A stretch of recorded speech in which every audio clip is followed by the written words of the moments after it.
My fiancé said, "What David and I have isn't real, but what we have is real," after I discovered him. Affair with his coworker.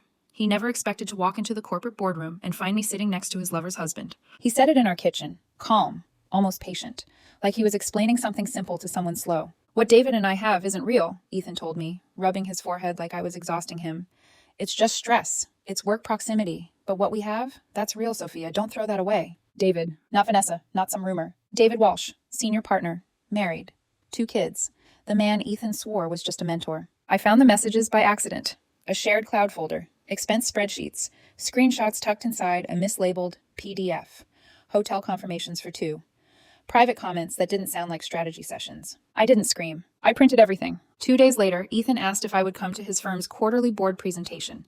"Big moment," he said. "They're reviewing partner promotions." I smiled. Of course. When I walked into the corporate boardroom, the air smelled like polished wood and burnt coffee. 12 leather chairs, a long glass table, floor-to-ceiling windows overlooking downtown. David was already there. He froze when he saw me. I didn't sit next to Ethan's empty chair. I sat next to David. "Good morning," I said softly. His jaw tightened. He looked toward the door like he expected an escape to appear. Board members filtered in. Light chatter, handshakes, papers shuffled. Then Ethan walked in, confident, smiling. He stopped mid-step. His eyes moved from me to David, to the folder in my hands. "Sophia," he said, forcing a laugh. "What are you doing?" "I was invited," I replied evenly. A few executives glanced up. Ethan cleared his throat.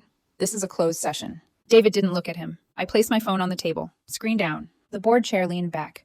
"We'll allow her to stay for now," she said, "given what we've received this morning." Ethan's face drained. "Received what?" The chair slid a manila envelope across the table. He didn't touch it. David did. Inside were printed messages, expense approvals, wire transfers authorized under David's login credentials, but submitted from Ethan's IP address. Ethan stared at me like I'd betrayed him. "You went through my accounts?" he whispered. I held his gaze. "You gave me access." He looked at David. "Tell them this is nothing." David swallowed, sweat at his temple. "It's not nothing," he said quietly. Silence filled the room like smoke. One of the board members tapped a page.